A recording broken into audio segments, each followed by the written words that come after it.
Servus zusammen, wir bereiten heute ein T-Bone Steak American Style zu. Als Beilage gibt es gegrillte Maiskolben, Speckbohnen und Bacon Zwiebelringe.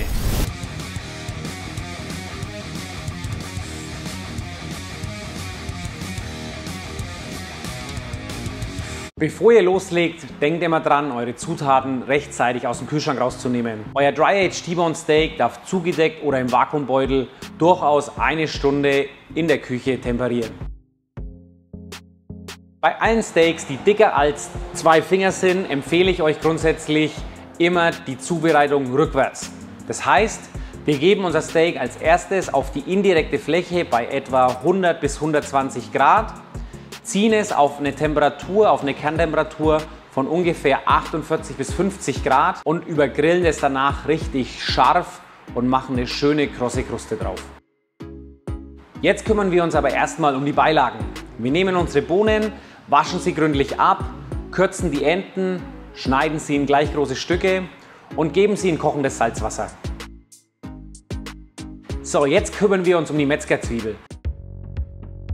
Die müssen wir natürlich als allererstes schälen. Danach schneiden wir sie in Scheiben, gut 1 cm dick ungefähr. Wir lösen das Innere dieser Scheiben heraus, sodass wir die äußeren 2 bis 3 Schichten als Ringe verwenden können. Diese würzen wir etwas mit Salz und Pfeffer und umschließen sie fest mit dem Bacon. Die übrigen Baconscheiben schneiden wir in feine Streifen und lassen sie in der Pfanne goldbraun aus. Wir nehmen die ausgelassenen Baconstreifen aus der Pfanne heraus und geben die Zwiebelringe in die Pfanne. Sollte das Fett nicht ausreichen, dass die Zwiebelringe im Fett schwimmen, geben wir noch zusätzlich etwas Butter hinzu. Nachdem wir die Zwiebelringe von beiden Seiten goldbraun angebraten haben, lassen wir sie auf einem Küchentuch abtropfen. Jetzt kommen wir zu den Maiskolben.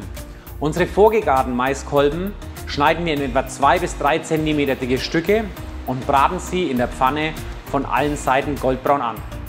Kurz bevor wir sie aus der Pfanne herausnehmen, salzen wir sie und wenden sie nochmal, damit sich das Salz schön auf der Oberfläche der Maiskolben verteilt. Jetzt brauchen wir die bissfest gegarten, abgetropften Bohnenstückchen. Diese schwenken wir in der Butter und geben zum Schluss noch die ausgelassenen Baconstückchen hinzu. Unsere Beilagen sind jetzt fertig, jetzt kümmern wir uns ums Beste, nämlich um unser Dry-Aged T-Bone Steak.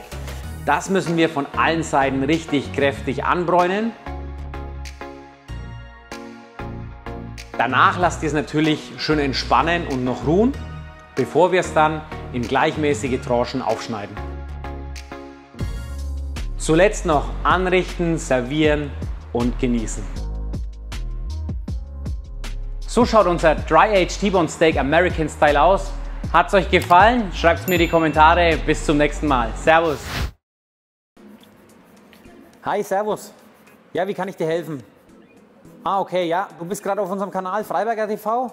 Ja, genau. Ja, du musst jetzt das rote Kästchen, ja, da wo abonnieren steht, da musst du draufklicken. Ja, super, einmal frei. Schön, dass ich dir helfen konnte. Mach's gut, servus.